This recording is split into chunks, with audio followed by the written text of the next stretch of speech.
textbooks and handouts might seem unreal, but virtual schools are spreading throughout the nation. The question is which school is more beneficial for students and financially.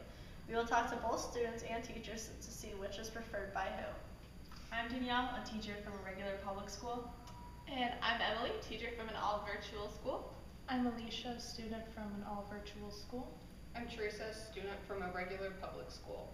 Okay, Danielle, what are the disadvantages of an all-technology school?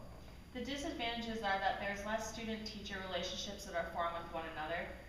Students have a lot less supervision in of your virtual school, so they could just go on the computer and not really pay attention to the lesson or comprehend it as well as they could. Students don't have the same peer relationship builds with one another as they do in a public school or a regular school. And there's a lack of educational versatility where students sit in the same room behind a computer all day, so there's less hands-on material. Okay, Emily, our teacher from our virtual school, what do you think the disadvantages of regular public schools are? Well, some schools are facing problems like overcrowding in their classrooms, so each student might not get the help that they need. And also the students wouldn't be able to get as much experience with technology, and they may not have even been introduced to the virtual world at all. Okay.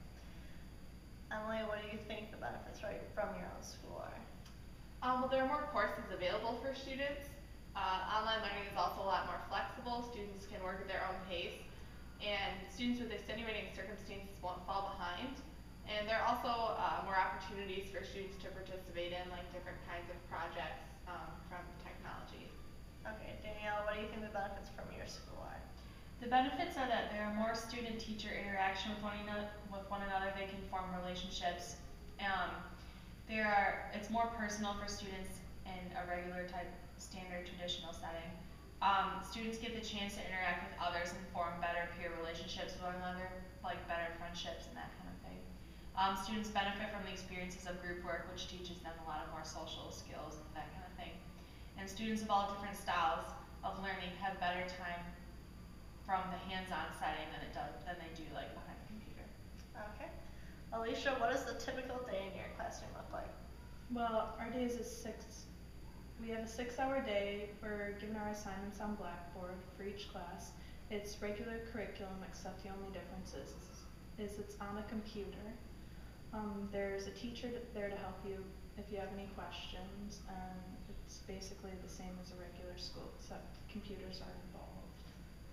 Okay. Teresa, what's a typical day in your classroom look like? Well, since I'm a high school student, I have 6 different classes with 6 different teachers, but the classes are structured the same. The teacher usually does a lecture for the first half of the class while we take notes. The lecture and main ideas come from our textbook, so when we're doing homework at home, we are able to reflect back at our book.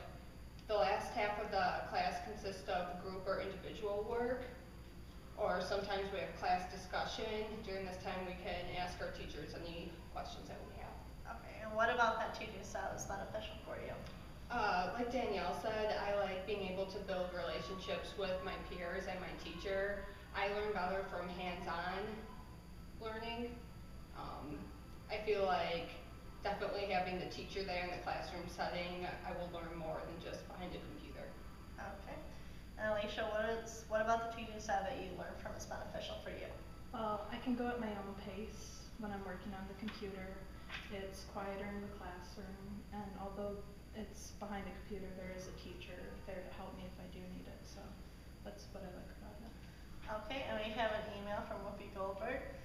I think that you'll see an increase in virtual classrooms as technology and education continues to expand. They may be beneficial for some types of learners, but I think traditional classroom environments is still the best. I like being able to build meaningful relationships with my students. This doesn't happen in a virtual classroom, but while virtual classrooms might sound like a good idea, I think they miss out on key components of school, like socialization and in-person student interaction. And that concludes our segment for today of virtual schools and traditional schooling.